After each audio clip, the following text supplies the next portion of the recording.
Hey, hello, welcome if you are new, welcome back if you are joining me and are not new. I appreciate all of you hopping over to see what I have to babble about today. And it's Friday, so let's chat about a book. That book being The Witch's Heart by Genevieve Gornichek. I know I mentioned this in my February anticipated books video because that's when it came out. And I think I speculated on it being a debut from my knowledge, and I think that, to my knowledge, that is still the case. I mean, it is what it is, regardless of my knowledge or not. But there was, in the author's note, it talked about the 21 debut class. So I'm feeling like it's definitely a debut.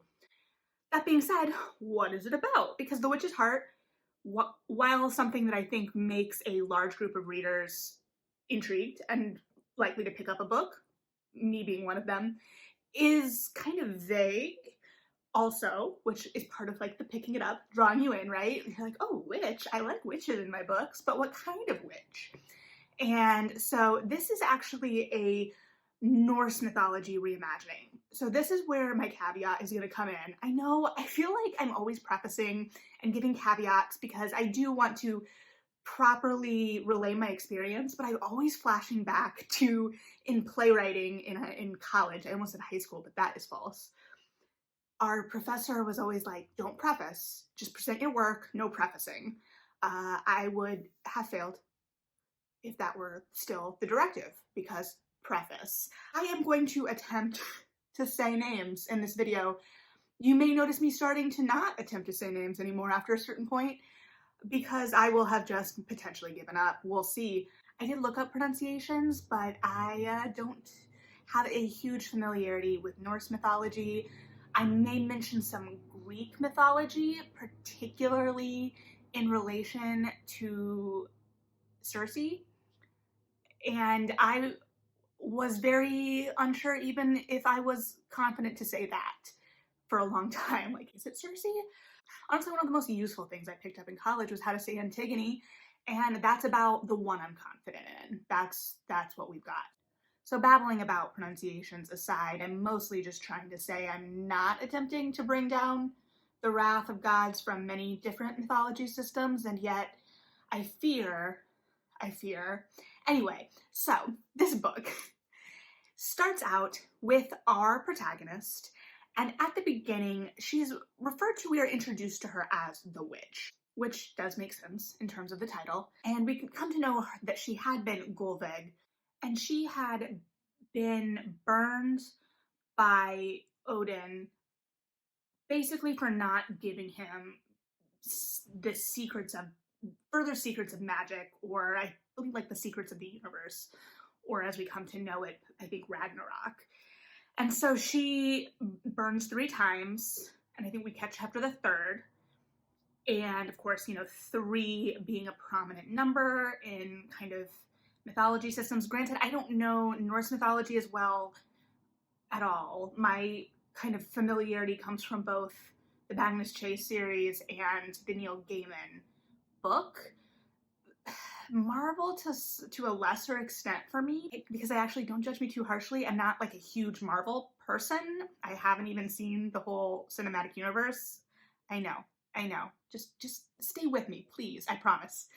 So we catch her after she's kind of had this rebirth. Oh, my point there was I think from what I've gathered in Norse mythology too, 9 seems to be a very big number, in the way that like in fairy tales we see more like 3 and 6. I don't remember if 9 was as big. I'd have to check my notes from college again. But I guess multiples of 3 are what we like in kind of myth systems. That being said, I don't have a solid background in really studying myth systems, so that's just a layman observation. Anyway, she's in the forest, and her heart is brought back to her by Loki, and they have kind of an interaction. She goes off and kind of starts this life in the woods by herself and starts trading with this giantess, or like this giantess is taking her like potions and healing tinctures and whatnot into the world, and Loki starts to visit her. And so then we get to kind of see the goings on and get peeks into the mythology and the stories through Loki coming and telling stories of what he's been up to. And then, of course, they form an attachment. So she comes to rename herself Agraboda. Keep in mind, that's a, I'm sure, very mangled pronunciation, and I apologize, which is a translation of like bringer of sorrow or bringer of sorrows, not the exact translation. So that in and of itself, but what we know of this individual in the mythology from my tentative basic Googling is that she was the mother of two of the monsters at Ragnarok. So she was the mother of Fenrir and Jormungandr. And no, I probably will not attempt to say that again, and I'm so sorry that that is what you got. But the giant wolf and serpent involved in Ragnarok. Me from the future jumping on real quick to say that I did forget to mention that she's also the mother of Hel, which is important. So know that. So it kind of just follows her life and how we get to the end. Now, this is going to be hard because I'm going to try and not sit here and compare it to Circe, because while they are clearly doing similar things in looking at powerful women on the outskirts of mythology that are powerful but don't have a huge presence in the written work that we have comparatively, that, and because publishers, are searching out these kind of looking at mythology through new lenses, partially because of the popularity of Madeline Miller.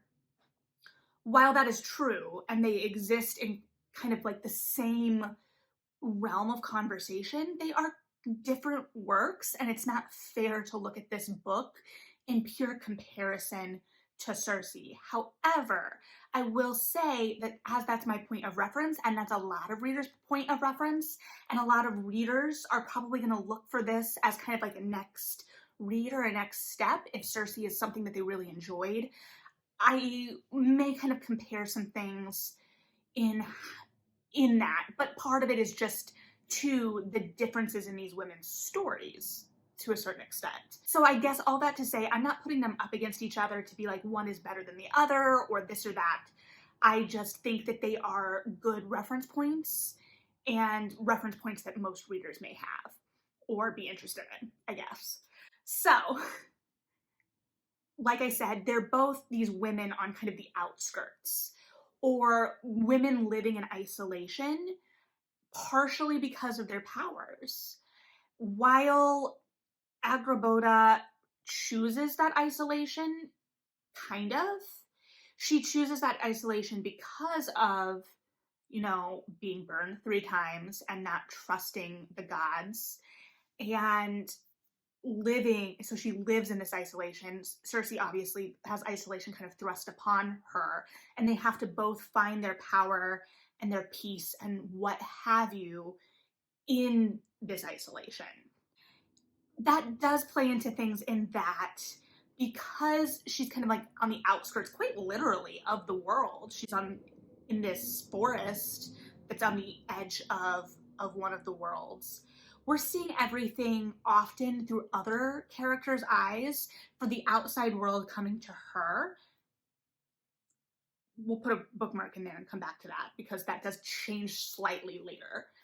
But most of what we're experiencing is the outside world coming into this place that she's created and then upsetting that stasis. But we are getting all of these stories secondhand. So sometimes they can feel a little telly, but I also don't know that that's not necessarily a bad thing, because mythology and this type of story already kind of feels like that. I will say I did want a little bit more color in the voice sometimes. This was compulsively readable. Like this, I was picking it up and wanted to be with it, and I really enjoyed it. The voice was beautiful and lyrical, but at times I don't know that it placed me, a person who doesn't know tons and tons about Norse mythology. I know enough to kind of get some of the gists, right? And enough to pick up some of the references. But it didn't always build the worlds super, super deeply, in the sense that, like, me, a layman, well, I know the difference between like a giant and a dwarf, and that they live in different worlds. There's the different color of this type of mythology, and that may have been just me. And that is, I mean, everything is just me in the sense that this is all my opinions and colored by my personal perception and preferences. So maybe if I had a deeper working knowledge of Norse mythology, this nuance, because I do think it's nuanced, she clearly knows the material, that would read a little cleaner to me. Cleaner isn't the right word because it was very precise and well done. I just wanted it flushed out a little bit. Now, part one, it's broken up into 3 parts, is very much this isolated, her rebuilding basically her life and her world and recreating herself. Part two, she has to go into the wider world to kind of discover who she was before and how that plays into who she is now and into the future. And then part 3 is its own kind of thing. Very clear, like, different ideas in parts 1 and part 2 that really work together and get at the larger questions that are both explored in the book and, to my reading, are kind of at the heart of this mythology system. That being, you know, fate versus free will, and the idea of Ragnarok, the idea of the end. What is inevitable? What is prescripted? How can we skirt around the edges of inevitability?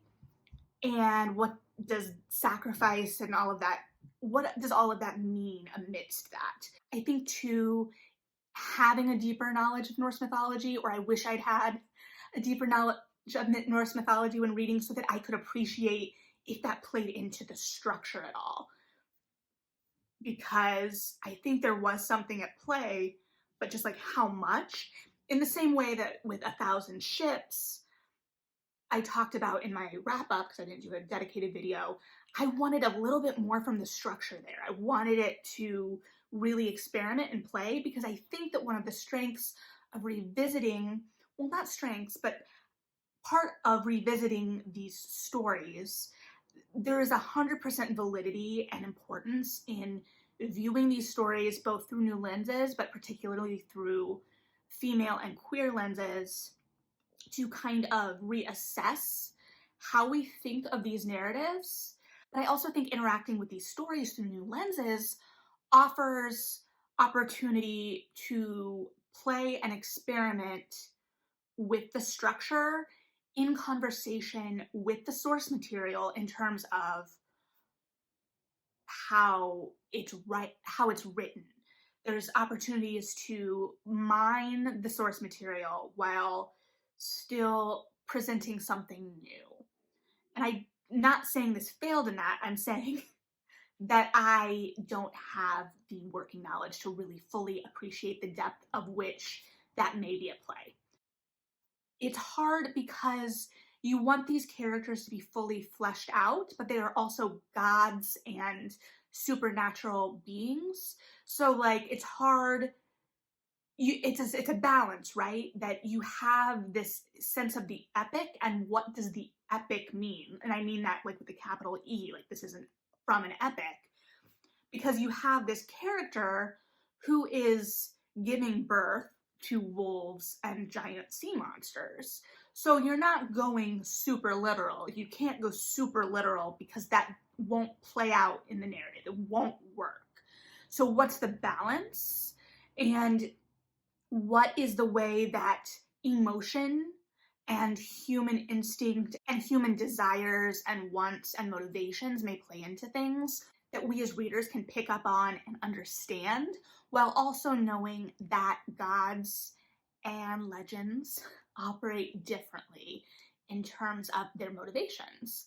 So I do think that if you're coming in without any working knowledge at all, it is still a very compelling narrative. I don't know if at that point the voice is going to keep you at a distance at all, or if that is going to detract from the experience at all. If then seeing all of these stories from slantwise, kind of like not seeing the main action, if that then becomes an issue. Because while I don't have a huge work knowledge and it's been years since I touched any of those books, I guess, I did read um, I did read Gaiman's Norse mythology, and I did listen. I think I listened to all of the Magnus Chase books, which I shouldn't have admitted because that means that I should know how to say certain words, but I don't remember all of them. And in much the same way, I read that series not having much working knowledge at all, as those are intended. Those are intended to invite you into these worlds. So in a lot of ways, this does the same thing for an adult audience, invites us into this world. So it takes a story that's a little bit more familiar to the cultural consciousness, right? A witch isolated in the woods or a woman isolated in the woods, and why and what that is. And also, like, just this idea of this grapple for power, that she knows the limits of this power. She doesn't want to hand this over specifically for a reason, and then the way that that creates the reason she needs to flee and hide is because she doesn't want to hand this power over to Odin, and then he is looking for her, especially after he realizes she may not have burned again. And so there's a lot that on its surface, right, like just that surface story already kind of speaks to things that feel familiar, right? It's called The Witch's Heart because we're a little bit more familiar with tales of witches. Whether they be real or not, I don't think matters at this point because it has that kind of historical fiction feel because mythology is historically based, I guess. I'm babbling again. I thought I was going to be much more succinct this evening. One, because I don't have a huge depth of knowledge on Norse mythology, but two, I just wasn't, I don't know. I guess I thought I had less to say than I did. That being said, I think that you're going to get different reading experiences depending on your knowledge level, which feels like an obvious statement, but I don't think that either are bad, if that makes sense. And I do think that though they are separate works, that this can be in conversation with Circe, and we can look at them similarly, but I also don't think it's fair to either to judge the merits of one versus the other, if that makes sense. Like, they're in a similar genre. Publishers are clearly picking these things up because there is a reader appetite, but that's all it is, right? So I don't think one is a response to the other because I can't even imagine how much research time went into this book. I would actually be really interested to know that. She draws some conclusions mythology-wise that I think in circles of scholarship are still kind of contested, like, but you have to narratively make a choice, and it makes sense in the story she's telling. I don't know, because like I said 100,000 times, I don't have the working depth of the scholarship of the field right now, if maybe it's leaning one way or the other in terms of who Golvig was. I don't know. So it was a really good read. It's not too long or dense, even though the language is pretty deep. And to reiterate a couple of the themes that I picked up on it, the idea of destiny versus free will, but then also that just idea of reinvention and time and how all of that kind of melds together. So sound off if that sounds accurate to what you picked up on when you read it. If you've read it, if you have a deeper knowledge of Norse mythology, please sound off below on what you perceived in this and how those two lined up for you in terms of both what was presented mythology and story-wise, and also how that played into this specific narrative. Yeah, I'm going to stop babbling now. as I say every week, and it's been a pleasure. If you are still with me at this point, thank you. And I will hopefully see you next week for another book. In the meantime, read something good, and yeah,